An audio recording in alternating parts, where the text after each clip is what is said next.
নমস্কার, welcome to YouTube channel web study. আজ কলকাতা হাইকোর্টে টেট 17 ওএমআর সংক্রান্ত একটি মামলার শুনানি ছিল। আজ দীর্ঘক্ষণ মামলাটি শোনেন অমৃতা সিনহা ম্যাডাম। তো শুনানিতে কী হলো তার সংক্ষিপ্ত বিবরণ আপনাদের সামনে আজকে আলোচনা করব। আপনারা জানেন টেট 17 এর রেজাল্ট সম্ভবত 2022 সালের দিকে দেওয়া হয়েছিল, জানুয়ারি মাসে। তো এবং রেজাল্ট পাবলিশ করার পর পর্ষদ একটা নোটিশ জারি করে এবং সেখানে জানান যারা ওএমআরের স্ক্যান কপি চান তারা একটা নির্দিষ্ট ডেটের মধ্যে আরটিআই করলে তারা স্ক্যান কপি পাবেন। সে মতোই অনেকে আরটিআই করেন এবং স্ক্যান কপি পান। পরবর্তীকালে তৎকালীন যিনি পর্ষদ সভাপতি ছিলেন তিনি একটা রেজলিউশন করেন তার কমিটির সঙ্গে এবং ওএমআরটাকে ডিস্ট্রয় করেন এবং তার যে ডাটাগুলো ছিল সেগুলোকে ডিজিটাইজ যে ফরম্যাট সেই হিসেবে সংরক্ষণ করেন।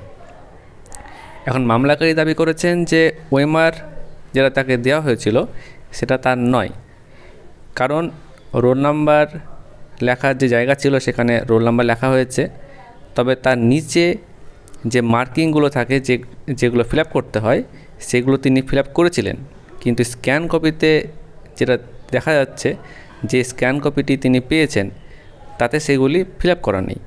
তাছাড়া যে অ্যান্সার কিগুলো ফিল আপ করা হয়েছে সেগুলো নাকি তার নয় এবং 3টি প্রশ্নে দেখা যাচ্ছে যে 2টি করে গোল করা হয়েছে, অর্থাৎ 3টি প্রশ্নের উত্তর এখানে ক্যান্সেল হচ্ছে। ওনার অ্যাডভোকেট যিনি ছিলেন তিনি দাবি করছেন যে রোল নাম্বার ফিল আপ না করলে কীভাবে ওএমআরটাকে এভালুয়েশন করা হয়েছে, কিভাবে তিনি নাম্বার পেয়েছেন। তখন পর্ষদের তরফ থেকে জানানো হয় যে রোল নাম্বার না লিখলেও, রোল নাম্বার ফাঁকা রাখলেও যে মেশিন আছে সেই মেশিনে যেহেতু অ্যান্সার কিগুলো করা হয়েছে সেই অ্যান্সার কিগুলো কিন্তু কত নাম্বার পাচ্ছে সেগুলো কিন্তু চেক করতে পারবে।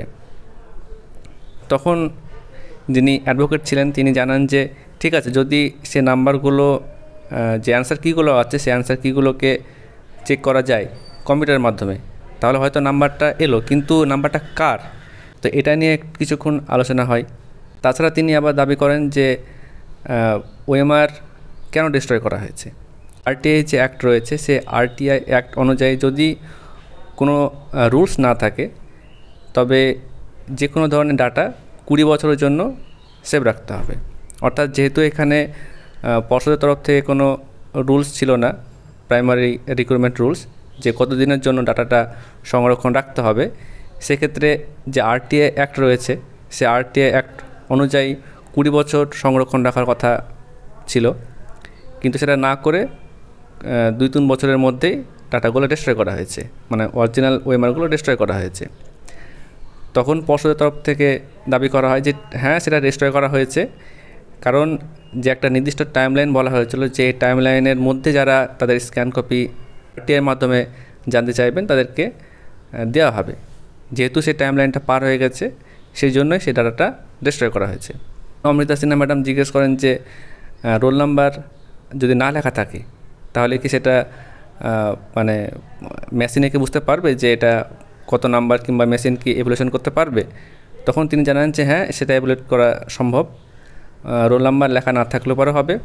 তখন তিনি পর্ষদের কাছে আরও কিছু তথ্য জানতে চান যে রোল নাম্বার ছাড়াও যে সমস্ত তথ্যগুলো আছে যেমন বুকলেট নাম্বার এবং ক্যাটাগরি সেগুলো তো ফিল আপ করতে হয়, তো সেগুলো ফিল আপ না করলেও কি খাতা এভ্যালুয়েট করা যাবে কি না সেটা তিনি পর্ষদের কাছে জানতে চান, যেটা পরবর্তী দিন এফিডেভিটের মাধ্যমে পর্ষদকে জানাতে হবে।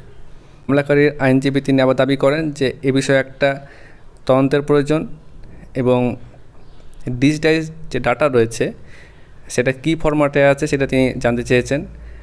তিনি বলেছেন যে ডিজিটাইজ ডাটা মানে হচ্ছে সেটাকে স্ক্যান করে রেখে দেওয়া, তো যদি সেটা করা থাকে তাহলে সেটা ডাটাটা আবার দেওয়ার জন্য পর্ষদকে জানিয়েছেন এবং অমৃতা সিনহা ম্যাডাম সেটা পর্ষদকেও বলেছেন যে ডাটা কী হিসাবে আছে সেটা জানাতে, যদি থাকে তাহলে সেটা প্রোভাইড করতে হবে।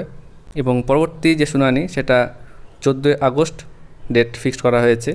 14 আগস্ট পর্ষদকে এফিডেভিটের মাধ্যমে যে তথ্যগুলো জানতে চেয়েছেন অমৃতা সিনহা ম্যাডাম এবং মামলাকারীদের আইনজীবীরা সেগুলো এফিডেভিটের মাধ্যমে কোর্টে জমা করতে হবে। এখানে আর একটা গুরুত্বপূর্ণ পয়েন্ট ছিল, যেটি হলো যে ওএমআরে যে অ্যান্সার কিগুলোতে অ্যান্সার দেওয়া হয়েছে সেগুলো ক্যালকুলেট করলে দেখা যায় যে 72 হচ্ছে, কিন্তু যেহেতু 3টেতে গোল মার্ক করা হয়েছে তাই 3টে ভুল হচ্ছে।